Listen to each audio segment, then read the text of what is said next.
Decía que era Frank Lowe, creo que era Frank Lowe, decía que no hay que olvidar la tiranía de una hoja en blanco. Total. Es brutal, ¿no? Ahí radica el sufrimiento Sí. de cualquier persona que esté inmiscuida en el ámbito creativo, sobre todo cuando tienes que hacer una obra por encargo, como lo es La publicidad. la publicidad, ¿no? Cualquier pieza de comunicación, pues es eso, una hoja en blanco. Te dicen, quiero vender más Coca-Colas, pues a ver, dale. ¿No? No es tan básico Con un como eso. deadline, además. Pero, y además necesito verla en 2 semanas. Ujú. Dices, en la madre, ¿cómo le voy a hacer? ¿De dónde va a salir esto? ¿No? Entonces, se sufre mucho por eso, y se sufre porque además muchas veces te das cuenta de que no eres tan bueno como crees que eres, ¿no? Pero nunca he sufrido tanto como para decir, yo voy a dejar esto. Claro, sí. Y entonces prefiero vender coches, ¿no? Y prefiero irme de agente de seguros. No, Claro, no, claro, no, porque es muy divertido. claro. Eso nunca me ha aburrido.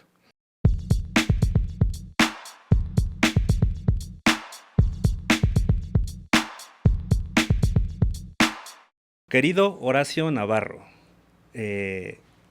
un ser entrañable, una persona que no veo mucho, pero que considero amigo, que me ha enseñado muchas cosas, que agradezco enormemente que estés aquí, que me regales lo más valioso que tenemos, que siempre lo digo, que es nuestro tiempo. Agradezco enormemente el tiempo que te das viniendo tan lejos para estar conmigo, para escucharme, para aconsejarme, para platicar, para aprenderte, porque siempre te aprendo. Y te agradezco enormemente que estés en este episodio. Muchas gracias, Ray. No hay nada que agradecer, además, Al contrario. porque Ray no va a comentar nada, pero a mí se me olvidó la semana pasada y lo dejé plantado. Entonces lo tuve que invitar a comer hoy. Pero no hay nada que agradecer, además yo creo que todos aprendemos de todos. Claro. Pero tú siempre has sido un ente de inspiración para mí, y lo tengo que reconocer y te lo tengo que decir. eh, Porque pocas personas... Yo soy una persona que generalmente digo, yo no admiro a la gente, ¿no? No tengo como estos grandes personajes a quien admirar o a quien quisiera tomarme una foto y pedirle un autógrafo. No soy como ese tipo de persona. Pero a ti genuinamente sí te considero una persona eh, a la cual le puedo aprender y me gusta escucharla y tienes mucha sabiduría y de esas personas son las que yo trato de rodearme siempre, ¿no? Y por eso para mí era importante tenerte como invitado. Cuando empecé el proyecto creo que fue uno de los primeros que te conté, que me dijiste que estaba padre el proyecto, que te gustaba y no sabes cómo te lo agradecí. Y está increíble tenerte aquí. Muchas gracias. Entonces, para quien no te ubique, que apelo a que este podcast lo ve gente que no solo es de publicidad, sino en general lo que trato de hacer es invitar a gente que tiene que ver con las industrias creativas. Afortunadamente han venido músicos, gente de arte, que hace grafitis, que hace instalaciones, performanceros, a gente que le da a todas las áreas creativas y algunos que otros publicistas que admiro y que quiero que estén aquí. Tú eres una de esas personas, tienes ya una experiencia de más de 20 años en agencias de publicidad, has pasado por todas las agencias importantes en México, ¿no? Tanto a nivel, digamos, agencias transnacionales como agencias independientes importantes. Has manejado a las marcas también más importantes en México, ¿no? Desde coches, Chrysler, no sé, Volvo, no sé qué marcas importantes de coches has manejado, que creo que es algo que te distingue también mucho a ti. Kellogg's, has manejado marcas muy importantes, ¿no? Y con tu pensamiento, porque ahorita platicaremos de eso, pero si bien tú vienes de la parte de cliente, de atención al cliente, digamos, de la parte de mercadotecnia, tú en realidad eres un creativo, ¿no? Yo te considero, yo he trabajado contigo y veo que tienes mucha esa vena creativa y esa vena de entender, apoyar, pelear por las ideas. Y eso está increíble. Sí, pues sí, yo creo que es la parte divertida de este negocio, ¿no? Pero además la parte importante, ¿no? Hay mucha gente que puede tener o 3 años en este negocio de las agencias de comunicación, o mucho más de 20 como yo, que no termina por entender que la creatividad vende. Y si no vende, no sirve para nada. Claro. ¿No? En este negocio de la publicidad. Pero es lo más importante. Si no hay creatividad, no, difícilmente te distingues, difícilmente te diferencias como producto o como marca, y difícilmente llegas al corazón de la gente. Totalmente. O a la cabeza. Y si no llegas a la cabeza o al corazón, estás frito. ¿No? Y sí, justo creo que un poco al revés de como tú lo piensas, yo empecé en el área creativa y llegó un momento en el que yo me di cuenta que, pues no es que fuera yo malo, pero no era yo mucho mejor que los que estaban a mi lado. Yeah.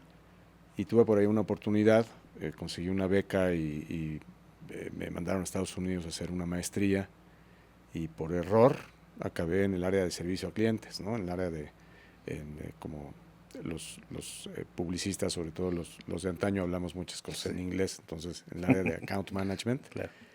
Y ahí me regresé después, unos años después, y yo pensé que iba a ganar el triple de lo que ganaba porque ya tenía yo una maestría en administración, y además que yo regresé al área creativa y no pasaron ninguna de las dos cosas. Wow. ¿No? Terminé ganando lo mismo que ganaba yo 2 años antes, y además regresé al área de servicio a clientes, no a creativo. Entonces, ya de ahí desarrollé mi carrera, ¿no? Yeah. Y sí, en coches, tú comentabas coches ahora. Yo me formé en coches, me formé trabajando para General Motors y luego Chrysler. Pero luego escapé al mundo de los coches. No es que me encantan los coches, pero también creo que la comunicación para coches siempre fue básica, ¿no? Creo que por lo menos aquí en México hubo para mí dos campañas que marcaron la diferencia, ¿no? Y que para mí empezaron a ser interesante la industria de la publicidad desde los ojos creativos, porque empezaron a hacer cosas de manera diferente. Creo que la primera de ellas fue donde a mí me tocó participar. Trabajé para una agencia que se llamaba Bosel, y ahora es FCB, ¿no? Y bueno, por azares del destino llegué justamente como director de cuenta de Chrysler, y el director creativo era Jorge Cuchí. Y en 2 segundos nos hicimos amigos porque hablábamos de cine, era lo único que hacíamos. Eso y jugar cubilete, ¿no? Y pelotear. Porque Jorge era un creativo que trabajaba más bien solo, no era de pelotear, pero claro, entre platicar de cine y jugar cubilete, pues por ahí nos tiraba ideas y yo le servía de frontis y luego yo le contestaba. Hicimos una muy buena mancuerna y trabajamos juntos muchísimos años. Pero justamente la cuenta ancla que llevábamos, que además era la cuenta más grande de esa agencia, era Chrysler. Y hicimos cosas que a mí me parecían increíbles, por lo menos para aquellos tiempos, para Grand Cherokee, sobre todo para Jeep. Entonces esa fue una de esas campañas de autos, y la otra, en la que yo no tuve nada que ver, fue una campaña para Jetta, ¿no? En la que, bueno, tú seguramente tuviste mucho que ver con eso. No sé si desde el principio o no, pero todo el mundo tiene un Jetta al menos en la cabeza. Le siguió para mí a Jeep, no es que le haya copiado nada, simplemente fue otra marca de coches que empezó a hacer las cosas diferente. Aquí en México, desde los ojos creativos. Sí. ¿No? Yo me acuerdo mucho de la de Chrysler, que era la de la camioneta, que era pasaba como haciendo surfing, ¿no? En la calle. Sí, había esa y estaba versión. La del Porsche también, ¿no? Que desafiaba al Porsche por la altura. Sí, esa es una ejecución. Esa la firmó Fred Clapp. Claro. Se filmó en la calle Filomeno Mata, en el centro. Entonces se inundó todo Filomeno Mata y había un Porsche tocándole el claxon a una Grand Cherokee. Finalmente la Grand Cherokee se mueve, el Porsche se atasca, bueno, se queda ahogado en el agua, no sé cuántos centímetros de agua, y la Grand Cherokee regresa con una esquiadora, una mujer esquiando. Y había la versión de agencia y la versión de cliente. Que ganaron premios y campaña memorable, memorables. O La Buenaga, ¿no? También tenía mucho que ver ahí, Cuchí, obviamente, ¿no? Sí, bueno, la agencia era Bosel, no era La Buenaga todavía. Cuchí. Ajá, bueno, supongo que algo tuvo que ver La Buenaga, pero Ana María, que era la esposa de Jorge, ¿no? Pero bueno, sí hice una campaña muy bonita y yo quise mucho a mi chamba en ese momento, porque aprendí a hacer publicidad de coches bonita, Claro. ¿no? Okay. Que me gustara, de Eran lo las cual me marcas que sintiera todo yo el muy mundo orgulloso. quería manejar, ¿no? Obviamente la marca coches, llevar coches era algo que todo creativo aspiraba a manejar. Sí, sin embargo, pues, hablando de la prehistoria, ¿no? Pero la publicidad de coches no se distinguía por No, ser particularmente creativa, eran running ¿no? shots, era beauty, ¿no? Todo Sí, bonito. todo eran o plataformas. Yo no voy a decir nombres, pero tuve un cliente gringo, tampoco voy a decir marcas, eh, que se volvía loco, que decía I love Okay. turntables, ¿no? Y le gustaba ver a un coche dando vueltas en un plato, ¿no? Y decía, ¿qué le ve al coche este güey? Como No, si no, fuera un postre. horrible. Claro. No había idea. Realmente no había idea. Y el problema no nada más, no solo de la comunicación, la publicidad de coches, en general, o sea, el problema de la comunicación hoy y siempre y ayer y pasado mañana será el mismo problema. Claro, Es cuando no hay una idea, no hay nada, claro, ¿no? claro, Eso pasaba con los coches, que difícilmente había una idea. claro. Y ahorita que hablas justo de las ideas, es a lo que al principio eres alguien a quien le gustan las ideas, entiende la creatividad, le gusta la creatividad, pelea por ella. Y eso me lleva a la siguiente pregunta. Como cualquier creativo, yo me incluyo dentro de esos, soy un cineasta frustrado. Tú quisiste ser cineasta, tú hiciste examen para el CCC o Sí, para el señor, CUEC. para el CCC. ¿Y qué pasó? O sea, ¿por qué la pasión por el cine? ¿Por qué no se dio? Y luego, ¿por qué la publicidad? Uf. Bueno, pasión por el cine porque cuando yo era niño había dos cosas que hacer para mí en la vida. Primero dos y luego tres, ¿no? Eh, una era jugar fútbol, la otra era ir al cine y luego leer. Okay. Mi mamá me obligaba a leer, a mi hermano y a mí nos obligó a leer, y luego hizo que me gustara la lectura. Me cagaba leer. Y me cagaba leer lo que me daban de leer en la escuela. El Porque, Popol Vuh. sí, el Popol Vuh, y no, una cosa terrible, ¿no? Entre otros muchos, pero particularmente el Popol Vuh era terrible. Y otra cosa aburridísima era la Ilíada, una cosa Claro. que decías, bueno, ¿por qué nos dan a A leer los esto? 15 años, Sí, ¿no? sí. O sea, mejor, en verdad, o sea, métanlo a una licuadora, pónganle el agua y me lo tomo en lugar de leerlo. Sí, sí. Era horrible. Era aburridísimo. Y un día hablé con mi mamá y le dije, mamá, no, ya no quiero, porque mi mamá me obligaba a leer y me obligaba a hacerle reportes, ¿no? Independientemente de lo que yo leyera en la escuela, mi madre me decía, pues te friegas y me haces un reporte por escrito, y primero era una vez al mes y luego una vez cada 2 semanas, y así nos íbamos de libro por libro. Y me daba a leer cosas, digamos, propias de un niño de, ¿qué será? 11, 12 años, ¿no? Tom Sawyer, qué sé yo, muchas cosas. Dije, ma, yo ya no me gusta leer esto, me aburre. Me aburre casi tanto como lo que me aburre leer, lo que me da leer en la escuela. Y me dio un libro que se llama Casi el Paraíso. Okay. Es de Luis Espota. Y yo leí eso y dije, qué cosa, ¿no? O sea, son cosas, si no es el Popol Vuh, claro. Entonces son cosas mucho más familiares, son cosas mucho más cercanas. Y entonces yo me enamoré de ese libro, y luego me dio a Ibargüengoitia y me dio, creo que fue 2 crímenes, y luego me dio a José Agustín, y así me seguí. Entonces yo en aquel entonces tenía 3 cosas que hacer: una, jugar fútbol; 2, ir al cine; o 3, leer. Me gustaba mucho ir al cine, iba yo al cine Electra porque además había permanencia voluntaria. Entonces me quedaba yo en el Electra, y me aventaba yo 2 películas diario. Okay. Me empezó a gustar mucho el cine. Y luego me di cuenta que lo que me gustaba del cine es que tenía que ver con literatura, pero al mismo tiempo había música, y a mí me encantaba la música, me sigue encantando. Tú y yo somos melómanos. Y terminé concluyendo que me gustaba mucho el cine porque era un arte donde convergían todos los artes. Todas las artes, sí, sí. ¿no? A mí, por ejemplo, la escultura no me gusta particularmente. Mi papá se dedica a eso, pero a mí nunca me movió el menor pelo de la cabeza. Dije, no. Pero, pues el cine es pintura, el cine es escultura, el cine es música, es estética, fotografía. En fin, por eso me gustó mucho el cine. Em, y claro, cuando llega este momento en la vida de todos, o de quienes tenemos la fortuna de poder ir a la universidad, y de repente dices, ¿qué voy a hacer? ¿Qué quiero hacer? ¿Quiero ser físico nuclear o quiero estudiar cine, güey? Porque no tienes la más repapalotera idea a los 17 años de qué quieres hacer el resto de tu vida. Es algo con lo que van a tener que vivir muchos en adelante. Los que quieran estudiar una carrera que además yo creo que hoy día ya es mucho menos necesario, como lo era antes, ¿no? O por lo menos esa idea te vendían. Para unas cosas sí, ¿no? Un doctor que no vaya a la universidad, pues estamos fritos todos, pero Para las artes, pero para si la te vas a creatividad. dedicar a la creatividad, realmente hay cosas más importantes para mí Claro.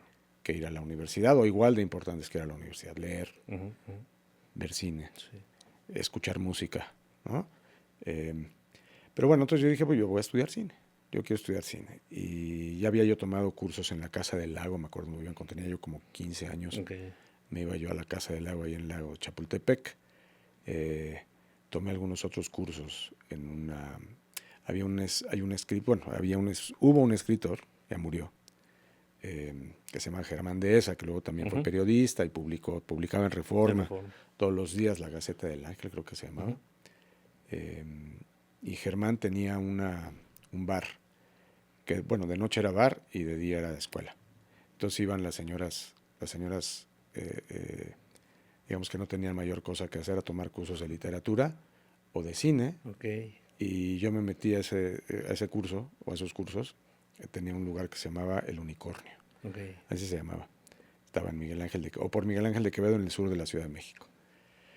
Y bueno, decidí estudiar cine. Del CCC, en aquel entonces, no sé ahora cómo funcione, creo que ya ni se llama CCC. No, sí. Sí es CCC, el que no se llama CUEC, es lo que era el CUEC, que ahora se llama CUC o algo, pero ya no se llama CUEC. Bueno, el CCC en aquel entonces tenía generaciones muy pequeñas, es decir, aceptaban a muy pocos alumnos, creo que las generaciones eran de 30 o por ahí, y aplicaban, entre ellos yo lo hice, pues más de 1000 al año, para lo cual te hacían 4 filtros, es decir, 4 diferentes exámenes, uno tras de otro, tras del último.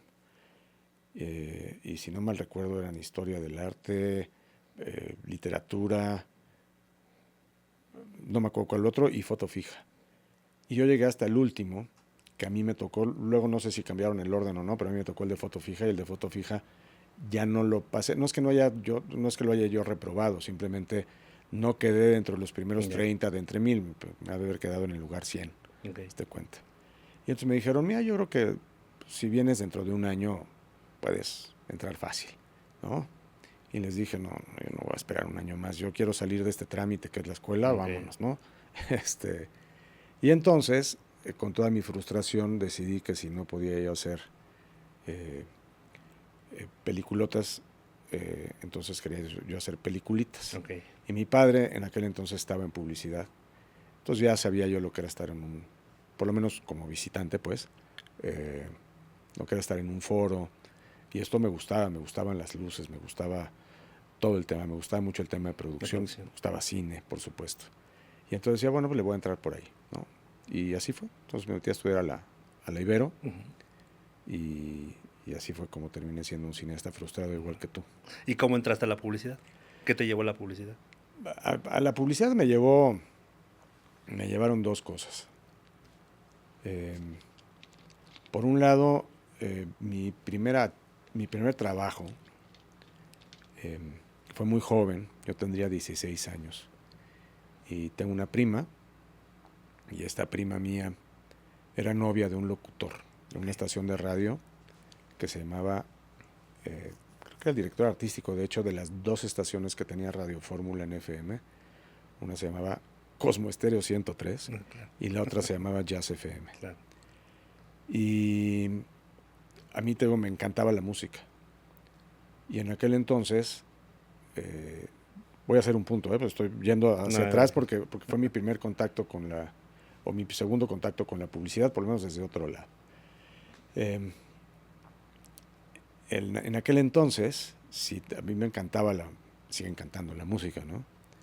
Pero ahora es muy fácil, ¿no? Ahora tienes Sí, claro. todas las plataformas y tienes Spotify, o tienes YouTube si quieres ver un concierto y es muy fácil. En aquel entonces la verdad es que no veías Sí. nada y para enterarte tenías que preguntar o tenías que ir a comprar a Samuels una revista o pedir y tratar de que te llegara por correo una revista de Inglaterra para ver qué estaba sonando allá, o quizá algún amigo tuyo viajaba y le pedías lo que estuviera sonando, un cassette, ¿no? O un disco, Sí, antes en un realidad era por LP. pasión y búsqueda y Sí, interés. Ahora quien no quieren saber es porque tienen mucha hueva. ¿No? sí, sí, sí, sí, sí. Tienes que ser muy huevón Ujú. y muy cara dura para decir que te gusta la música y no Y estar no saber, investigando claro. porque lo tienes en el teléfono todo el día, ¿no? Total. En aquel entonces era bien difícil. Y si querías saber qué estaba sonando, tenías que ir a una tienda que se llamaba, bueno, al menos había dos, si no me equivoco, aquí en la Ciudad de México. Una se llamaba Discos Sorba, que Ujú. estaba en la zona rosa, eh, y la otra se llamaba Super Sound, y Super Sound estaba en Polanco. Y entonces yo iba a Super Sound, porque me gustaba mucho la música. Y un día quedé de verme con mi prima en Super Sound, porque me iba a presentar a su novio, que le gustaba mucho la música, y llegó el novio, que era más feo que pisar caca, caso el novio, pero a toda madre. Ok. Y y muy buena onda, él era, te digo, era el locutor de Cosmo Estéreo 103 y era el director artístico o director comercial de las dos estaciones, Ok. tanto de Cosmo Estéreo 103 como De Jazz jazz. FM. Y le dije, oye, pues dame chamba, ¿no? Porque tengo 16 años, mi papá pues apenas me da a veces o no me da, no había como un sistema frecuente de entrega de sobornos de padre a Ya. hijo, ¿no? En mi casa. Y entonces pues, yo tenía que buscármela, ¿no? Y este cuate muy bueno onda me dijo, sí, claro que sí, venme a ver. Y me dio chamba en Jazz FM. Ok. Y en Jazz FM eh, me dio chamba como vicepresidente de acomodar discos. Entonces yo acomodaba todo el catálogo de discos, ¿no? No tenía mucho que ver con él al principio, con este cuate, porque me había recomendado ahí, el que me había contratado, sino con el que era locutor, director artístico de Jazz FM, que era un tipazo que se llamaba Roberto Morales, Ok. que todavía por ahí en YouTube hay grabaciones eh, de Roberto, que era un tipo genial. Sabía de música lo que muy poca gente Ya. que yo he conocido sabía.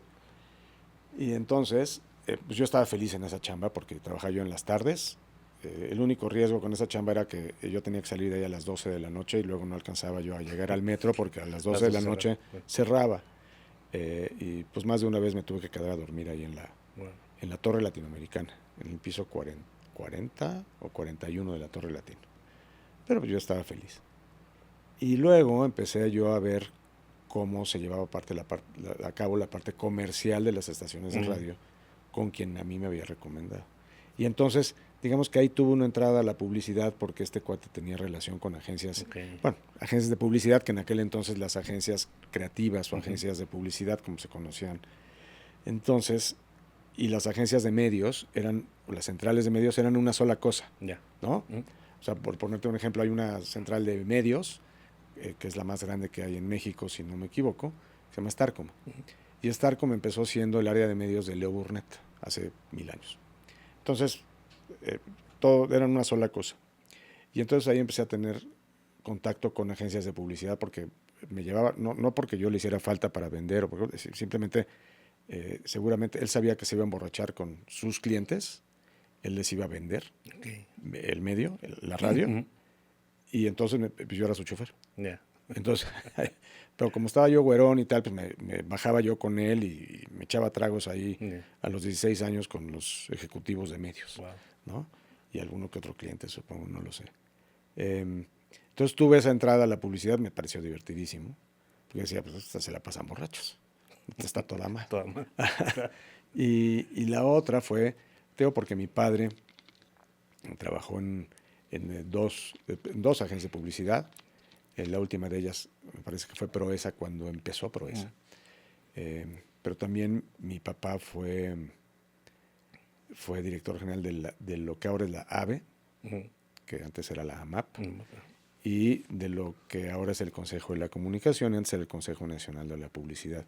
Entonces mi papá tenía que hacer todas las campañas del Consejo Nacional de la Publicidad y, y en una filmación a la que, porque él le decía, papá, invítame porque me interesa lo que pasa ahí. No me interesa mucho lo que tú haces, ¿no? Dentro de la publicidad, pero me interesa lo que hace una agencia, porque es la parte creativa y yo creo que puedo ser bueno para eso, pues porque sé contar buenos chistes, ¿no?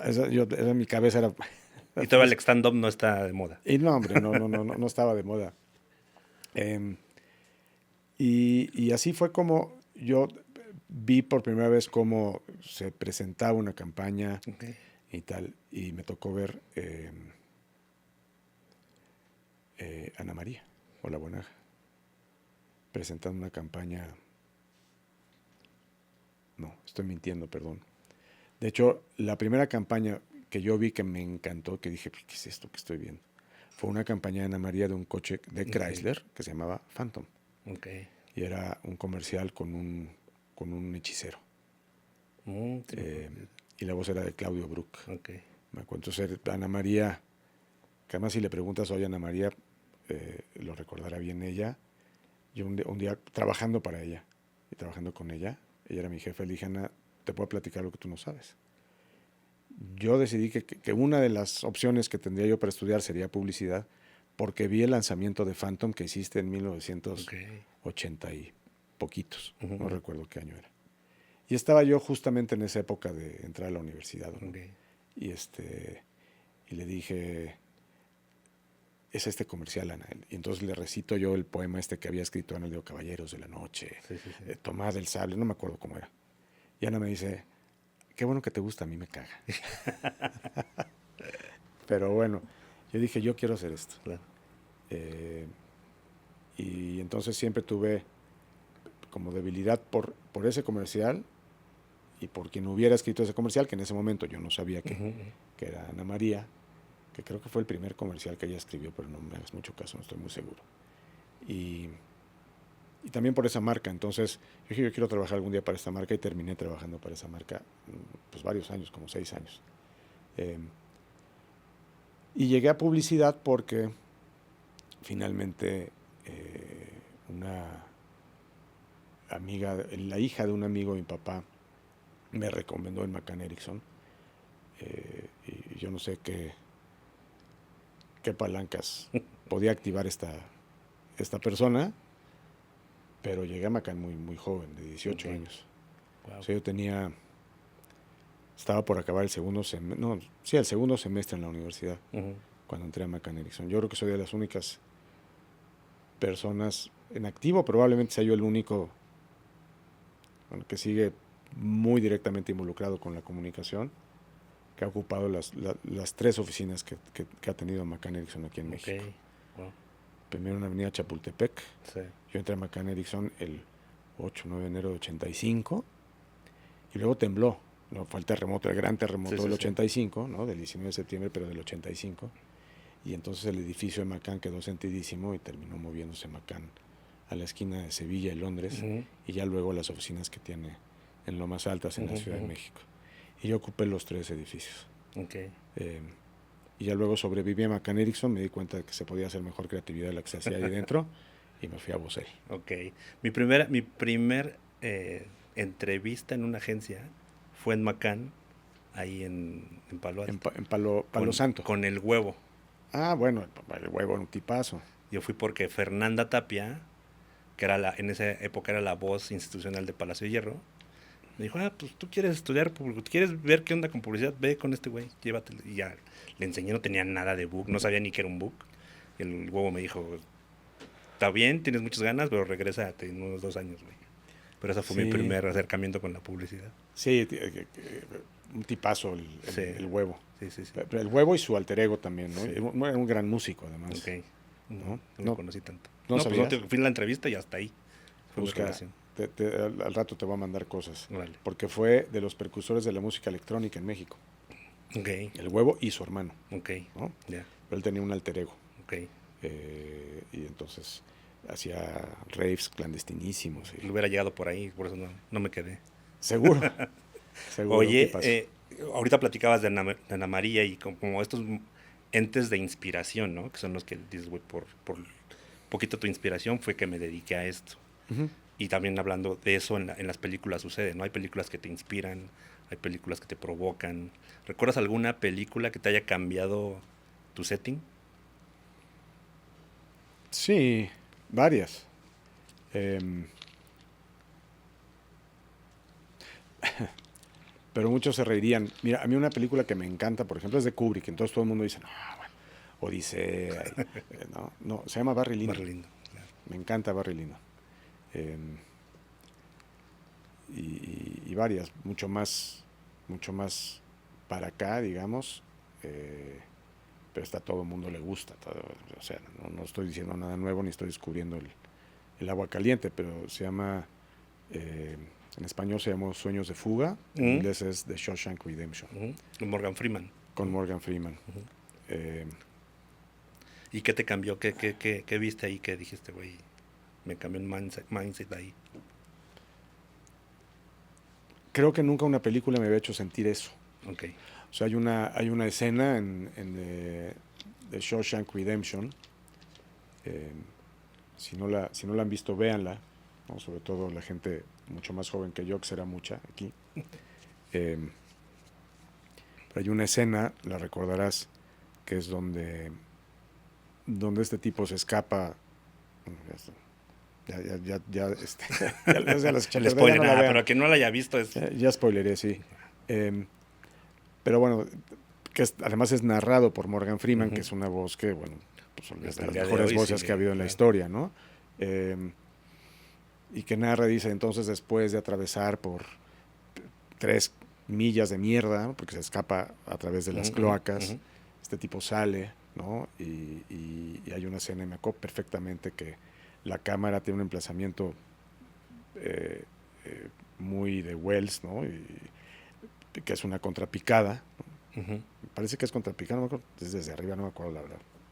Estoy hablando de algo que no recuerdo bien. Entonces mejor no lo digo por ahí, pero es este tipo sintiendo la lluvia, abriendo los brazos y Ujú. siendo libre. Y lloré en esa película, en esa escena. Y nunca, o no recuerdo haber llorado, En eh, otra película. por lo menos de joven o de adulto en una película antes de esa. Entonces nunca una película me había hecho sentir lo que me hizo sentir esa escena Wow, en The Shawshank Redemption. qué chingón. Sí, Oye, todo creativo tiene este momento que es un parteaguas en tu carrera, ¿no? A partir de algo que ejecutaste o hiciste o creaste, cambia para bien, ¿no? Tu carrera. ¿Recuerdas cuál fue para ti ese momento? sí, mira, normalmente las personas que han estado en esta silla y que se dedican digamos, a la publicidad o se han dedicado a la publicidad o la comunicación igual que yo, te hablarán de, no sé, Cardós te habrá dicho del comercial de Duracell con el que ganó el León de Cannes, eh, Marco, no sé, Pepe Montalvo, la campaña de Gandhi. Eh, para mí no es una campaña, yo tengo campañas favoritas en las que yo he participado eh, y de las cuales me siento muy orgulloso, eh, como Tecate, por ejemplo. Hoy, hoy nos meterían a la cárcel, ¿no? Y hoy nos Por cancelarían. misóginos. Sí, exacto. Pero bueno, la verdad es que nos divertimos mucho, pero lo más importante es que le ayudó muchísimo a esa marca. Pero no, a mí sí hubo algo que me cambió la vida publicitariamente, fue trabajar con Jorge Cuchín. Ok. Más las personas más que las campañas, digamos. Sí, sí, yo con Jorge aprendí a pensar, aprendí a editar, Ya, aprendí a filmar, eh, y además el proceso fue muy divertido. claro, total. Oye, a ver, ¿tú crees que hubiera sido? Obviamente eres un account manager, como le dicen, muy exitoso. Pues ya no soy eso, Bueno, ya ya has trascendí, pasado, has sido ya hasta trascendí. presidente, etcétera, etcétera. Ujú. Pero digamos, escuchándote y conociéndote, obviamente sé que tienes esta vena creativa muy fuerte. ¿Te quedaste con ganas de ser creativo? ¿Te quedaste con ganas, o sea, de hacerlo de la forma tradicional, de ser solo creativo? ¿Y qué tanto hubiera sido diferente tu carrera o tu vida a partir de ser creativo, no? No me quedé con ganas. De hecho, estoy muy a gusto con cómo cómo se dio mi carrera en este rudo y viril deporte de la publicidad. Me gusta lo que yo he hecho por las campañas en las que he participado. Entonces, estoy muy, muy a gusto. No me quedé con las ganas de decir, es que esta campaña, yo fui el vicepresidente creativo de esta agencia, ¿no? No, y es que al final, te lo pregunto porque al final yo siento que al final lo has hecho. No te has encasillado nada más en una sola cosa, sino que has hecho las dos cosas, a lo mejor no con la formalidad del puesto que se requiere, pero yo me acuerdo trabajando contigo que tú decías, güey, es que yo creo que la idea y la idea y la idea. Y entonces no siento para nada, te lo preguntaba por eso, porque no siento para nada que seas un creativo frustrado, sino al contrario, lo estoy ejerciendo, ¿no? Sí, bueno, justamente así como lo escribes. Uh-huh. ¿No? Nunca me quedé con ganas de nada. Claro. Hay campañas mías que han sido exitosas. Uh-huh. Exitosas, no famosas, pues, Exacto. pero exitosas. Efectivas. Sí, Efectivas. para lo que las campañas tienen que ser Totalmente. exitosas. O sea, a mí siempre me dio igual que la campaña fuera famosa o no. Uh-huh. Es decir, a mí me satisfacían otras cosas. No necesariamente el que hablaran de una campaña en una boda, Uh-huh, ¿no? uh-huh, claro. Que siempre es un muy buen termómetro, por cierto, ¿no? Casi tan importante como ganar Cannes o Total. ganar One Show o ganar lo que fuera. Sí, que hagan calle, ¿no? Sí, claro. Que hagan calle. No hay nada más importante que eso, pero cuando tú sabes y conoces los datos y sabes que lo que se gestó en una oficinita de 2x2, donde estaban 2 o 3 personas y tú eras una de ellas, Uh-huh. ¿no? Y que tal vez la idea vino de ti, la desarrolló alguien más, o a veces al revés, la idea vino del otro y la desarrolló uno. Y cuando te das cuenta de que eso ayudó a que una marca fuera exitosa, que es al final del día Total. lo que te pagan por hacer, porque esto es un negocio, Sí, ¿no? sí. Yo sé de qué va esto que tú haces y me parece increíble, pero por lo menos desde el mundo de las agencias nunca hay que olvidarse que esto es un negocio. Totalmente. ¿No? Y que nos da de comer a muchísimas personas. Uh-huh. Entonces, si las marcas no se venden, hay gente que no come, Uh-huh. hay gente que se queda sin trabajo. Totalmente. Y para mí no hay nada, más allá de los temas de salud, no hay nada más horrible que una persona que necesite trabajar, que no tenga trabajo. Totalmente. Entonces, por eso qué bueno que las marcas sean exitosas y qué bueno que la publicidad funcione. Entonces, a mí eso me daba mucho gusto. Uh-huh. Oye, y hablando de eso, la creatividad generalmente es asumir riesgos, ¿no? Siempre hay que estar asumiendo riesgos. ¿Cuál crees que ha sido el riesgo más fuerte que has tomado a lo largo de tu carrera, que tuviste que asumir? Yo tenía poquito tiempo de haber incorporado a La Buenaga. De hecho, me incorporé cuando La Buenaga todavía no era La Buenaga, todavía se llamaba Darcy. Y al poco tiempo Darcy desapareció como marca, porque para quien no sepa, Darcy es una agencia que existió, fue de las primeras agencias que hubo, y fue la agencia que inventó a Santa Claus para Coca-Cola, por cierto, ¿no? Y de hecho, el día que el grupo Publicis, que había comprado a Darcy dentro de una operación, había comprado Publicis a Bicom 3 o Bicom 3, que era un grupo, ahí el pez chico se comió al grande porque Publicis, que era una agencia, consciente de que tenía que formar un grupo, en lugar de ir comprando agencias por un lado y formar el grupo Publicis. El grupo Publicis se formó a partir de que la agencia Publicis compró a un grupo. Y en este grupo venían Leo Burnett, Darcy y Saatchi & Saatchi. Y no sé al cuánto tiempo de la operación, debe haber sido al año, decidió el grupo Publicis que ya tenía la agencia más exitosa de Europa, que era Publicis, la agencia, un powerhouse creativo que era Saatchi & Saatchi inglesa, y por el otro lado tenía a dos marcas, una era Leo Burnett y la otra era Darcy, gringas, ¿no? Y decide matar a Darcy y sobrevive Leo Burnett. Pero en todo este brete, Ana María Olabuenaga había hacía unos años, un par de años quizás, dejado de ser vicepresidente creativa de Terán, Okay. donde había sido responsable por muchos años de Palacio de Ujú. Hierro, entre otras muy buenas campañas para Camino Real, Ujú. etcétera. Muchas otras cosas que hizo Ana María ahí, pero quienes somos fanáticos Sí. de la publicidad recordamos la campaña del Palacio. Y ella había dejado Terán para incorporarse a Darcy como presidenta de Darcy. Okay. Y al poquito tiempo de eso, Darcy o Publicis decide matar a Darcy como marca.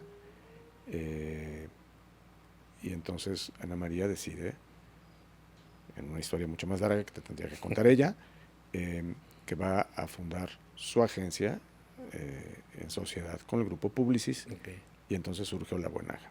Y yo estoy en Olabuenaga. A mí Ana María me invitó a trabajar con ella.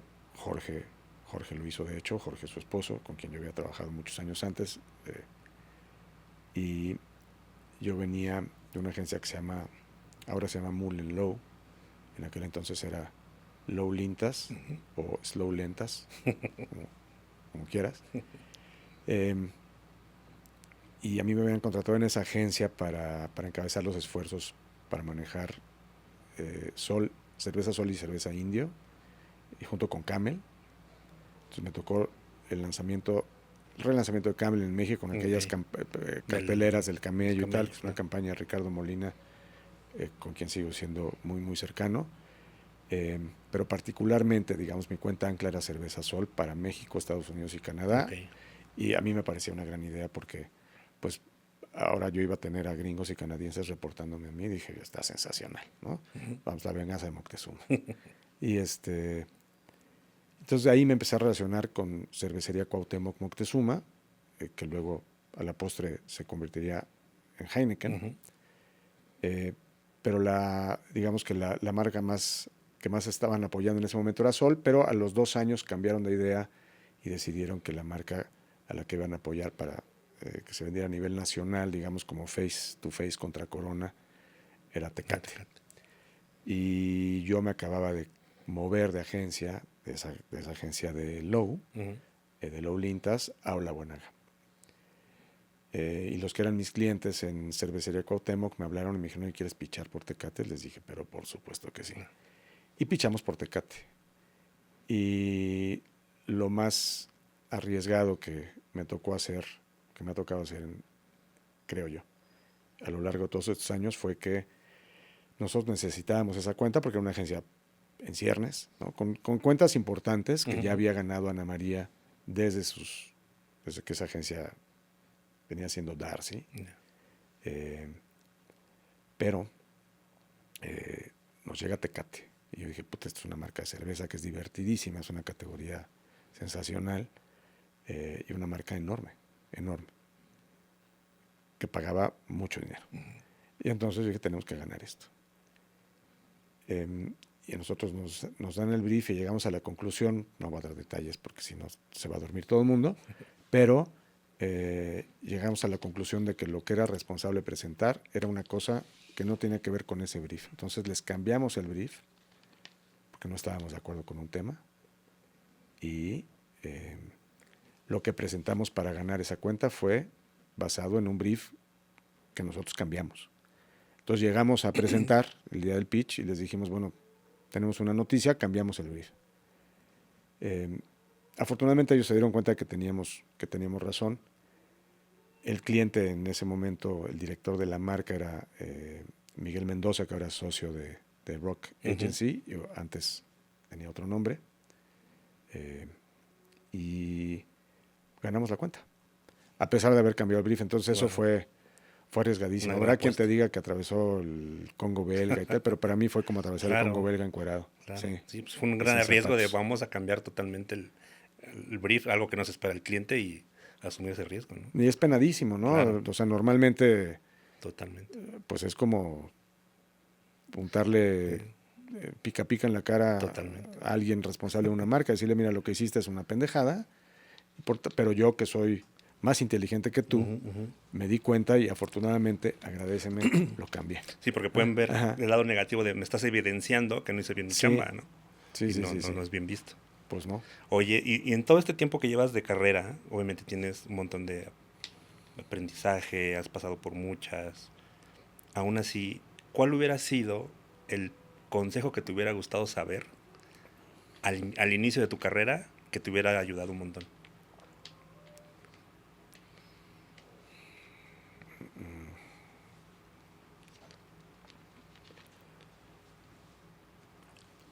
Hay varios. Hay varios. Unos aprendidos dentro de este mundo Ujú. y otros no. ¿No? Eh,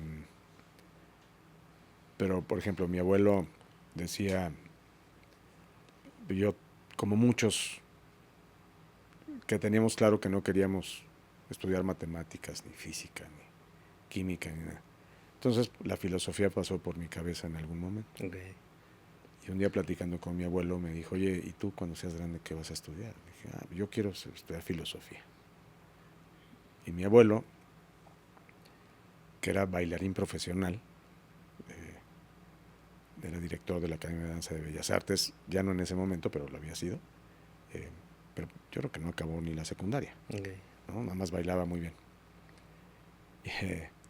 Y me dijo, ¿y qué es la filosofía? ¿Qué coños es eso? Entonces, claro, yo le decía, abuelo, pues es una materia que se encarga de estudiar el sentido de la vida. Me dijo, ¿cómo el sentido de la vida? Sí, sí, el sentido de la vida, eso. Uh-huh. No, como el sentido de la vida es de qué se trata la vida, ¿sí? ¿Sí?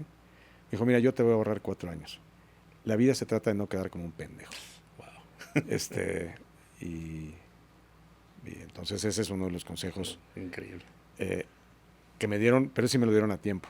Ahora, no siempre lo llevé a cabo, ¿no? O sea, no siempre lo llevé a la Te práctica. olvidaste de él de repente. Muchas veces y durante muchos años. Sobre todo entre más joven, más se Claro. me olvidaba.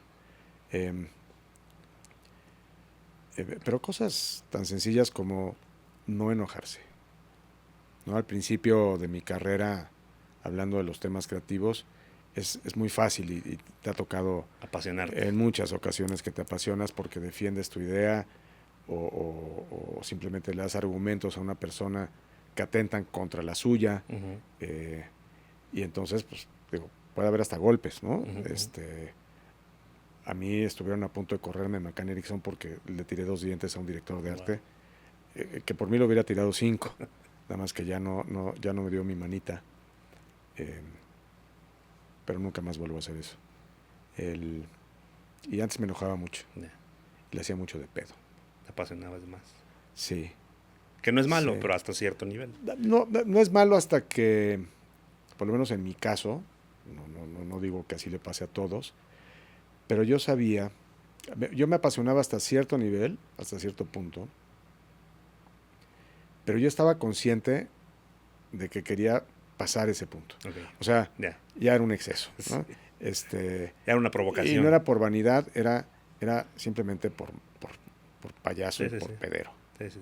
¿no? Y eso, con los años me di cuenta Uno va que eso no me aprendiendo. iba a llevar a ningún lado. Y tuve un jefe que me dijo, no pierdas tiempo en estas pendejadas, eres mucho más inteligente que eso, Totalmente. no lo hagas. Ojalá me lo hubiera dicho antes, porque me tardé años en darme cuenta. Comparto el sentimiento. Sí. Comparto el sentimiento y el Sí. consejo. Sí, Oye, sí. Rock, yo sé que tienes otra pasión que tiene que ver con la música. Obviamente eres muy apasionado de la música, conoces mucho de música, pero también te apasiona un instrumento, que es el saxofón. Pues me apasionaba. Justo te quería preguntar eso. Primero, ¿por qué te apasionaba y por qué dejaste de...? Mira, en realidad nunca me apasionó. Okay. Me gustaba mucho. Porque además yo creo que es un tema generacional. Ahorita te voy a decir qué instrumento sí me apasiona. Ok. Pero un tema generacional. Porque digamos que la música, sobre todo música ochentera y alguna que otra setentera, que sonaba un poco diferente en ese momento, a veces tenía algún solo de saxo por ahí. Okay. Y a mí me encantaba. Se me hacía además un instrumento muy bonito, Sí. ¿no? dificilísimo de tocar. Yo tomé clases de saxofón, toqué saxofón, eh, me gustaba mucho y cuando no tenía otra cosa que hacer, pues me la pasaba Ok. soplándole y practicando, porque el saxofón no es como una flauta que le soplas y suena, ¿no? Y tampoco es que sea fácil tocar la flauta, la verdad es que no lo sé, Sí. pero por lo menos lo que sí sé es que hay flautas, que no necesariamente la transversal, sino una flauta, la que tenemos todos en la escuela y nos enseñan a tocar el himno a la La flauta de alegría. pan. Exactamente, ¿no? La del pan creo que es así. Sí. La flauta, Pero típica flauta de aire. de esa cosa, que le soplas y suena, bueno. Mm. El saxofón le soplas y no suena, ¿no? El saxofón para que suene tienes que poder colocar aquí Ok. la caña, ¿no? Con la embocadura y tal. Entonces te la pasas como 6 meses haciendo como pato en tu casa hasta que esté tocando, Sí. pareces imbécil. Es un instrumento difícil de tocar eh, y muy celoso. Entonces cuando lo dejas de tocar un buen rato, por lo menos a los que claramente no somos talentosos para eso, pues se nos olvida. Ok. Y eso pasó conmigo porque eh, pues alguien tuvo a bien quedarse con mi saxofón pues unos escasos 15 años, algo así. Ok. O un poquito menos, pero muchos años. Yeah. Y cuando volví a tener un saxofón en mis manos, ¿no? Quise y dije, ahora sí, ya, tengo un saxofón otra vez, lo voy a tocar y por supuesto no toqué nada. No lo podía yo hacer sonar. Y me dio mucho coraje. Y entonces lo dejé tocar, ya no seguí. Eh, pero el instrumento que realmente que me gusta mucho y me apasiona es la guitarra, Mm. ¿no? Y Clapton, por ejemplo, para Ok. mí es El máster. como leías en muchos muros Sí, sí, sí. en Londres o en Manchester o en cualquier ciudad inglesa Desde Cream. en los 60 desde Cream, Clapton is God. Claro. Qué chingón. Ujú. Oye, obviamente, digo, volviendo a lo mismo, a todo este recorrido que has tenido, y eres alguien también que no se quede estancado, sino está evolucionando, está buscando nuevas formas, está tratando siempre de aprender, está buscando cómo no volverse obsoleto, sino al contrario, ¿no?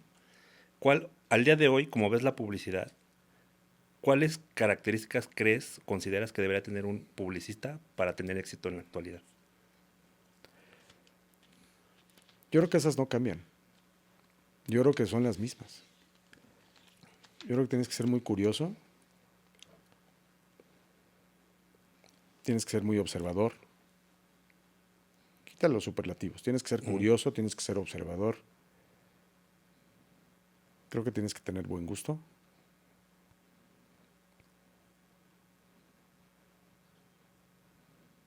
Eh, y tener por lo menos algún componente de cultura. Yeah. Creo que, creo que eso, Ujú, ¿no? ujú, ujú. Eh, lo demás para mí es técnica, ¿no? Oficio. Sí, sí. Claro, concediendo que la gente es inteligente, ¿no? Porque hay gente que no lo es. Esa es la realidad. Eh, lamentablemente mucha, ¿no? Sí. Eh, pero yo creo que alguien que se dedica a la comunicación o a lo que conocíamos como publicidad, que es un término que se va quedando, ¿no? Sí. Medio vetusto, Sí, medio sí, sí. viejo. Eh, para mí siempre ha tenido que tener exactamente eso. Eh, porque de nuevo, creo que lo que importa es la idea. Ujú, Si no hay ujú. idea, no hay nada. Si hay Total. idea, hay todo, por lo menos potencialmente. Y tú haces que esa idea resuene en diferentes medios, ¿no? Eh, Antes de los 50 del siglo pasado, pues era la radio y todo el mundo quería hacer radio, Ujú, ¿no? ujú. Porque además la radio llegó de alguna manera como medio, no sé qué fue primero comercialmente, si el cine o la radio, pero ahí andaban y de repente llegó la televisión y entonces todo el mundo se olvidó de la radio y del cine como medio Sí. de comunicación comercialmente hablando y entonces se clavó en televisión y hubo muchísimos años de televisión hasta que llegaron las benditas o malditas redes sociales y las plataformas digitales a las que yo veo como un medio. Ujú. Son eso, Un medio más. no son, o sea, no es que la gente haya nacido diferente, ni que la gente haya sido tocada por la varita mágica de Steve Jobs, ¿no? Y Sí, sí. los ungió con un aceite especial en la frente y se dieron cuenta que... Sí. No, la misma cosa. Ya. La misma cosa. Es técnica, es entender al medio, ¿no? Entender cómo ejecutar para ese medio, que por supuesto te tienes que mantener vigente para no caer en la obsolescencia, pero la base es la misma. Y mucha pasión. Sí, te tiene que gustar lo que haces. Totalmente. ¿No? Puedes, no tienes que ser un apasionado y Ujú. vaya, yo nunca me ha tocado trabajar con ningún creativo al que lo vea llorando cuando termina de escribir un texto, Ujú, ujú. ¿no? Sí me ha tocado leer textos que quieres llorar tú, pero de malos, pero no al revés. Entonces, sí, claro, te tiene que, no sé si apasionar, pero por lo menos te tiene que gustar lo que haces. Ujú. Y creo que te tiene que lo que tú hagas, supongo que para todo en la vida, ¿no? Pero te tienes que sentir orgulloso de ello, ¿no? Decir, oye, yo aporté en esta idea o esta idea es mía. Ujú, ujú. No, de repente están comentando en una boda, en unos 15 años, en unos bautizos, donde sea, ¿no? Donde se congregue gente, si el tema del día es la campaña que salió gracias a ti, que tú hiciste, que tú pensaste o que tú administraste o como haya sido, eso es increíble. Totalmente. Eso es increíble. Y sobre todo, y esto pasa siempre en el ámbito creativo, es ver cómo una cosa de la nada, de repente es. Ujú. Antes no era nada, era aire, y ahora es una pieza de arte, un cuadro, una escultura, Sí. no sé, una canción, una melodía, o una cartelera, o un comercial de televisión cuando existían, Ujú, ujú. ¿no? O un video hero ahora en digital. Ujú, ujú. Eso es padrísimo, eso Total. es increíble. Pero, y para llegar a ese resultado, que también está la contraparte, digamos, que es esta lucha eterna o el aceptamiento de la frustración, ¿no? O de la resiliencia, ¿no? De aguantar y todo lo que conlleva lo que platicábamos hace rato del proceso a lograr algo. ¿Hay algún momento en que hayas querido tirar la toalla? Muchos, El más muchos. importante, recuerde. No recuerdo uno en particular. O sea, nunca he querido dedicarme a otra cosa. Ok. Jamás. Por diferentes razones. Siempre me ha parecido divertidísimo este negocio, ¿no? Habrá... hay un libro, te lo voy a regalar, que además es de un creativo que se llamaba Jerry de la Femina, Ok. gringo, ¿no? De la época, de hecho, muchas o varias, no sé qué tantas, pero varias al menos, de las anécdotas que se cuentan en Mad Men, en la Ok. serie Mad Men, Mm, mm. están basadas en este libro de Jerry Ok. de la Femina y en su vida. Este tipo era un creativo loco, que trabajaba en Madison Avenue, ¿no? Que era donde estaban todas las agencias de publicidad en Estados Unidos, ahora siguen ahí, algunas de ellas en Manhattan, ¿no? Y este que era un creativo loco, alguna vez había trabajado para las agencias más grandes, voy a inventarlas porque no las recuerdo, pero McCann, Ogilvy, Leo Ok. Burnett, etc. Pues creo que siempre trabajó en Nueva York, entonces Leo Burnett no, porque Leo estaba en Chicago, pero algún día dijo, bueno, ya, me cansé del mundo corporativo, cosa que ya hemos escuchado Sí, sí, varios sí. aquí, ¿no? Y lo hemos vivido también. Me cansé del mundo corporativo, voy a poner, como dicen los españoles, mi chiringuito, ¿no? Me voy a poner mi negocio y se acabó. Y entonces fue y le dan la cuenta de una marca que se llamaba, tú lo ubicas perfecto, Panasonic. Y entonces, este cabrón va y hace un eslogan, ¿no? Una frase de campaña, no sé de qué iba la ejecución, da igual, pero el eslogan era, presenta el concurso para ganar esa cuenta, gana la cuenta, hace la campaña, una campaña gráfica en ese momento. Y claro, de repente alguien en Panasonic se dio cuenta y dijo, pero ¿qué es esta mierda? ¿Quién aprobó esto? Pues el director de marketing, pues adiós, ¿no? ¿Y quién es el publicista? Pues Jerry de la pues también, adiós. Y la campaña, adiós. ¿Cuál era el eslogan? From those wonderful guys that gave you Pearl Harbor. Wow. O sea, así En lanzó los Panasonic 60s. en los Pues 60, sí, güey. ¿no? La psicodelia. Vete a saber que se metió el amigo de la Femina. Y el libro se llama así. El título del libro es From Those Wonderful Folks Okay. Who Gave You Pearl Harbor. O sea, imagínate que está Sí, vendiendo sí. un producto japonés en Estados Unidos diciendo de los amigos que nos dieron Pearl Harbor, ¿no? Con ustedes Panasonic. Dices, puta madre. Bueno, pues se hizo famoso con esto y escribió el libro. Escribió este anecdotario. Yeah. Y ese libro, en la última página, que es muy divertido, él dice algo así como la publicidad es esta cosa, o sea, lo único más, no lo dice así, lo dice en inglés, y dice, advertising is the most fun you can have with your clothes on. Okay. ¿No? O sea, no hay nada, lo único más divertido que la publicidad lo haces encuerado. ¿No? Y yo creo que tienes razón. Entonces nunca, porque siempre me divertí, o sea, se sufre mucho, Sí. así como en muchos otros negocios, ¿no? Y bueno, eso de sufrir mucho es estar enfermo y sufrir mucho es no tener trabajo. Total. Esa es la realidad. Pero ya que tienes un trabajo, el sufrimiento se da cuando la idea no llega, ¿no? Y dices, puta, no sale. Y tú para ti tienes que pintar la Capilla Sixtina y la tienes que entregar mañana a las 8 de la mañana. Y no hay nada, ¿no? No hay nada ni aquí adentro ni en ninguna hoja de papel. Decía que era Frank Lowe, creo que era Frank Lowe, decía que no hay que olvidar la tiranía de una hoja en blanco. Total. Es brutal, ¿no? Ahí radica el sufrimiento Sí.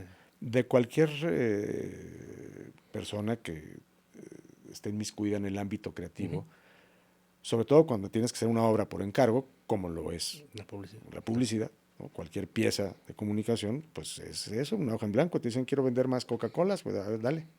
¿No? Digo, no es tan básico. Con un como eso. deadline, además. Y además necesito verla en 2 semanas. Dices, en la madre, ¿cómo le voy a hacer? ¿De dónde va a salir esto? ¿No? Entonces, se sufre mucho por eso, y se sufre porque además muchas veces te das cuenta de que no eres tan bueno como crees que eres, ¿no? Pero nunca he sufrido tanto como para decir, yo voy a dejar esto. Claro. Y entonces prefiero vender coches, ¿no? Y prefiero irme de agente de seguros. No, porque es muy divertido. Claro. Eso nunca me ha aburrido. Y así como tiene su parte divertida y exitosa, también tiene su parte de fracasitos o fracasos. ¿Recuerdas cuál ha sido el mayor fracaso que has tenido en tu carrera pero qué te dejó ese aprendizaje? No te lo voy a decir porque es muy reciente. Ok. Y me dejó darme cuenta que no importa cuántos años pasen y no importa cuánto crees que sepas, a veces te olvida y eres un pendejo. Que tiene que ver con la soberbia, Okay. para mí. Yo creo que, por lo menos en este negocio, supongo que igual en todos, pero yo creo que tienes, cuando te empieza a ir medianamente bien, y luego muy bien, y luego espectacularmente bien, es muy fácil que caigas en la trampa de pensar que eres a prueba de balas, y de pensar que ya las viste todas y las viviste todas y demás. Cuando en realidad eso no es cierto, ¿no? Quizá pasaste de ser medianamente bueno a que te vaya increíblemente bien. Es producto de ciertas cosas que son circunstanciales o producto de algún efecto que tiene que ver con la inercia, en fin, por muchas razones. No tiene que ver con que eres invencible y con que tu mente es privilegiada, no. Y eso es muy fácil, se te olvida muy fácil. Sí. Entonces, yo creo que no te lo voy a decir porque créeme que es muy reciente y no quisiera yo hablar mal de nada ni de nadie, pero lo increíble es que me haya pasado después de 35 años más, 30 y tantos años de carrera, ¿no? Que decía, yo para qué dije, ¿por qué? Ujú, ujú. ¿En qué estaba yo pensando? Total. ¿No? Eh, de ahí en fuera, la verdad es que yo no... Vaya, los fracasitos, que creo que estos son, en este negocio particularmente, son todos los días. O sea, cada vez que alguien eh, toma una hoja de papel y empieza a pensar eh, en una ejecución, ¿no? Ujú. Empieza a desarrollar una idea y la idea no sale y cada vez que tienes que arrugar el papel o borrar, ¿no? Sí. Lo que estás escribiendo en el teclado, eh, eh, es fracaso tras fracaso, tras Sí. fracaso, tras fracaso, tras fracaso, O que ¿no? no te compran una idea. Bueno, O que no esa es la te... culminación del fracaso, porque para llegar a que no te compren una Claro. idea, Hay que por lo menos tú ya tienes que tener esa idea Ujú. en la que tú crees, ¿no? Si tú vas a venderle una idea a tu jefe o a tu cliente, para llegar a esa idea pasaste por otras Ujú. 10, ¿no? Hay gente que pasa por muchos más, por 20, 30, qué sé yo. Bueno, cada una de estas 20, previas a la idea Sí. que fuiste a presentarle a tu jefe o a tu cliente, cada una de esas 20 ideas es un fracaso Un fracasito, una personal, frustración. Ah, ¿sí? Tú empezaste a desarrollar una y dijiste, no, no, es una mierda, ¿no? sí. Si eres autocrítico y si eres responsable, lo haces. O tal vez eres muy bueno y eres de primeras ideas, ¿no? O muy inconsciente, qué sé yo. Sí. O las dos. Entonces, pero normalmente, digamos, en la vida de alguien que esté inmerso en la creatividad y en un sentido comercial, digamos, y que haga obras por encargo, Ujú. pues antes de llegar y enseñarle el retrato al señor López que está pagando por él, pues tuviste que hacer 20 bosquejos y cada uno de esos 20 bosquejos que no te salió fue un fracaso. Total. Para que luego llegues con el señor López y el señor López te diga, pues yo como que no me parezco, ¿no? Y la oreja derecha no la tengo así, además yo soy más guapo y no tengo papada. ¿Sabe qué? Su trabajo es una mierda. Entonces, regrese a hacerlo y nos vemos en 2 semanas. Y rapidito, ¿eh? Porque, oiga, pero es que yo normalmente necesito 6 meses. Sí. No, me vale madre. ¿No? Porque esto es para un regalo de Navidad y, ¿no? Bueno, pues así es la publicidad. O se lo pido a alguien más. O se lo pido a alguien más y si no le hablo al pintor de enfrente, Claro. ¿no? Que además me lo hace más Que barato. además me va a cobrar menos. Claro, total. Y entonces dices, en la torre, ¿qué voy a hacer? Claro, ¿No? claro. Son fracasos, fracasos, fracasos, fracasos, fracasos. Yo creo que eh, una de las peculiaridades o características que tiene que tener alguien que esté inmerso en este mundo, un creativo, es la resiliencia. No, Ujú. no puedes no puedes dedicarte a esto si no te puedes parar de un madrazo. Totalmente, totalmente. Oye, hace rato, fuera de cámaras, hablábamos de los porqués de las marcas, ¿no? Que es importante que tengan siempre un porqué. Uh-huh. ¿Cuál es el porqué de Horacio hoy? ¿Cuál es tu porqué? Mi propósito o mi porqué. Mi propósito. A ver, tampoco es que sea una cosa tan romántica, Rey, ¿no? La verdad, a mí me dio muy bien en este negocio. Me he divertido muchísimo. Me sigo divirtiendo muchísimo. Y lo único que quiero es estar bien, ¿no? Seguir viendo a mis amigos. No es que esté yo con ganas de retirarme, ¿no? En lo absoluto. Y tampoco es que no necesite yo seguir generando, por supuesto Ujú. que necesito hacerlo. Me va mucho mejor que antes. Claro. Y estoy en ese sentido más tranquilo que antes. Pero para mí hoy el trabajar y dedicarme a esto me da la oportunidad de ver amigos como tú, de ver amigos como otros muchos que han estado sentados en esta Sí, sí. silla de vez en cuando, platicar, reírme, cagarme de risa un rato, eh, seguir haciendo lo que me gusta, eh, estar en paz. Entonces mi propósito es estar en paz, disfrutar. Y este negocio me lo ha permitido. Totalmente. Qué chingón. No tan en paz como yo quisiera, pero sí. Pero tiene sus momentos de paz y de disfrute. Sí, claro, ahora sí. Cabrón, ¿no? Ahora sí. Qué chingón. Oye, si tuvieras a Horacio de 15 años frente a ti, ¿qué le dirías? Que no se preocupe. ¿Por qué se te deben preocupar? Porque era yo muy aprensivo, y porque no tenía idea de qué iba a hacer en la vida. No tenía idea. O sea, sabía por dónde no, pero no sabía por dónde sí. Claro. Y entonces eso me generó, Angustia. sí, claro, sí, sí. Total. Es porque al final del día, si tú, a mí lo que me ha tocado aprender con los años realmente uno aprende poco, ¿no? Porque justamente como comentábamos hace rato, como comentaba yo hace rato, vuelves a cometer el mismo error y el mismo error y el mismo error y no te das cuenta. Uh-huh. No te das cuenta hasta que ya tienes el pie lleno de caca. Y dices, puta, pues aquí estaba este trozo de caca que he pisado 20 veces en mi vida, ¿cómo es posible? Eh, eh,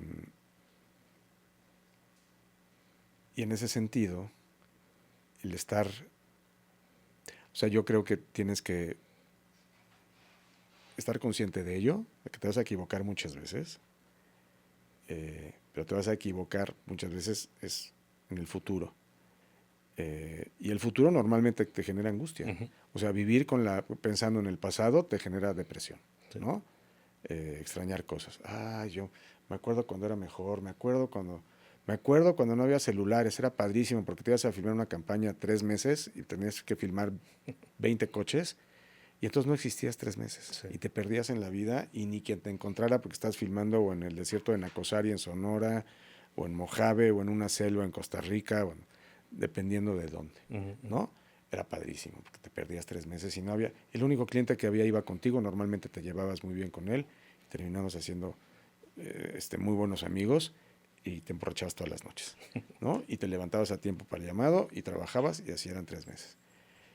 Si uno vive con la mente puesta atrás, Uh-huh. para mí es depresivo, Sí. ¿no? O sea, normalmente el pasado genera depresión, el futuro Angustia. te genera angustia. Sí, dicen que la felicidad es cada día estar menos angustiado. ¿Sí? O cada día pensar menos en el futuro. Uh-huh. Entonces, por eso es que yo a mí a los 15 me diría, no te preocupes, no te angusties. Qué chingón. Todo va a estar Todo va a estar bien. bien.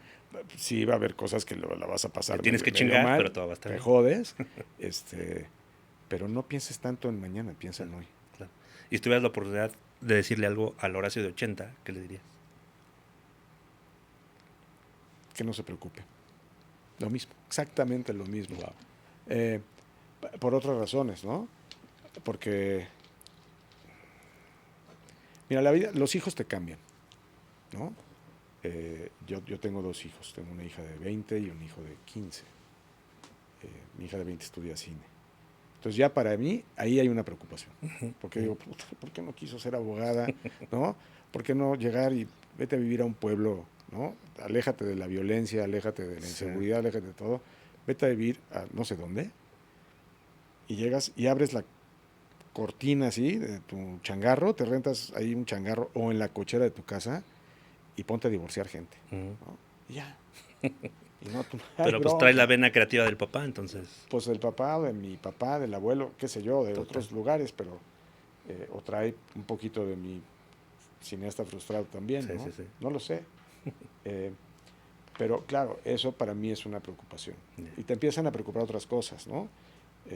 Y yo sé que estamos hablando de creatividad y qué hueva que estoy hablando de estas cosas, pero yo no, en verdad yo no sé, yo no sabía lo que era preocuparme por algo hasta que tuve hijos. Y porque ahora te angustian cosas que ni siquiera existen, ¿no? Es que qué drogas existirán, pues que te vale madre, cabrón. No pienses en eso, pero piensas en Claro, eso, total. ¿no? ¿Qué mundo les voy a dejar a mis hijos? Porque ya, puta, no va a haber agua, entonces ¿qué? Se van a pelear como en Mad Max, cabrón. Va a ser una, ¿no? O sea, todo lo que tiene que ver con algo distópico me deprime, Uh-huh. ¿no? Y si me preguntas a mí, pues le vamos a dejar a nuestros hijos, quienes los tenemos, de mi edad, ¿no? Gente de mi edad, pues un mundo donde, pues Mad Max, ¿no? Donde se van a pelear ya no por el petróleo, pero por el agua, ¿no? O por lo que sea. Uh-huh. Eh, y entonces, claro, ¿qué le quiero decir a mí de 80? Pues que no me preocupe, Total. porque tampoco está en mis manos. Uno hace lo que puede y ya está. Qué chingón. Oye, para ir cerrando, últimas 3 preguntas. Vamos a imaginarnos esto, que tocamos madera, pero te queda muy poco tiempo en la Tierra. Todo lo que hiciste, creaste, dijiste, eh, compartiste, se va. Tu nube se va, tu celular se va, toda tu historial se va. Y solo puedes... tienes un último día donde puedes ver una última película, leer un último libro y escuchar un último disco. ¿Cuáles serían? Dijo, pinche rey, no me hagas esto.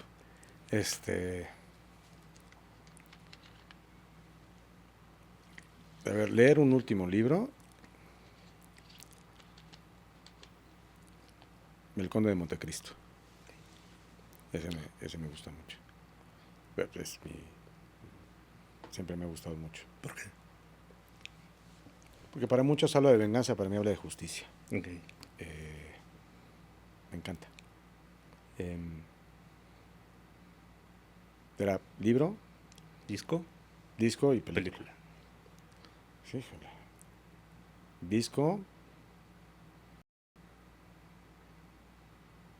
Ahí sí está complicadísimo, rey.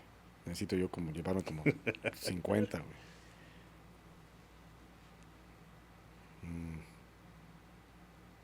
No sé, probablemente Dark Side of the Moon de Pink Floyd. Okay.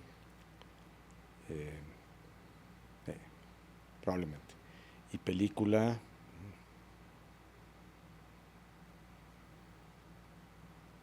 The Shawshank Redemption también. Wow. Nuevamente, justicia. Okay. Sí, claro. Oye, la penúltima. Si tuvieras que decirle a la gente, y por favor sigan a este personaje, vivo o muerto, no importa, ¿quién sería?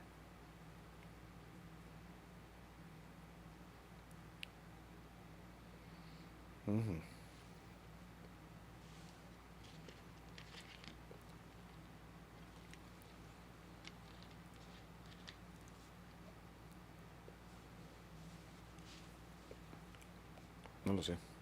Okay. No pasa nada. No lo sé. Ah, bueno. Última. Voy a seguir pensando y ahorita después de la última, Vale. no es hasta respondo. Última. Y solo puedes dejar 3 lecciones o aprendizajes que tuviste a lo largo de tu vida. ¿Cuáles serían?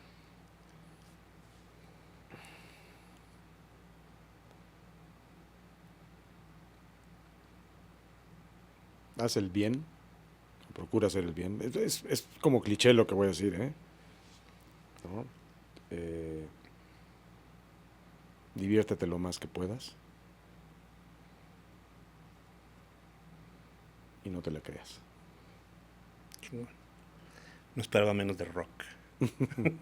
Horacio Navarro, te agradezco enormemente que hayas estado aquí. Como dije al principio, agradezco enormemente el tiempo, que es lo más valioso que tenemos. No tiene valor, no regresa. Te lo agradezco enormemente porque me diste una maravillosa tarde el día de hoy. Te lo agradezco y te lo voy a agradecer siempre. Y gracias por venir a inspirar a la gente, que yo sé que tú eras y eres de esas personas que inspiras. Y por eso te quería tener en el podcast y que echáramos un episodio. Obviamente hay muchas preguntas y muchas cosas que quisiera preguntarte y saber, pero bueno, ya no quiero abusar del tiempo. Haremos una segunda probablemente muy pronto y conoceremos más de ti. Te lo agradezco. Feliz de la vida, Rey. No tienes nada que agradecer, es al revés, al contrario. Hombre, ojalá por lo menos una persona inspiradilla por ahí salga de aquí. Yo con eso seré más que feliz. Muchas gracias. Muchas gracias a ti. Muchas gracias.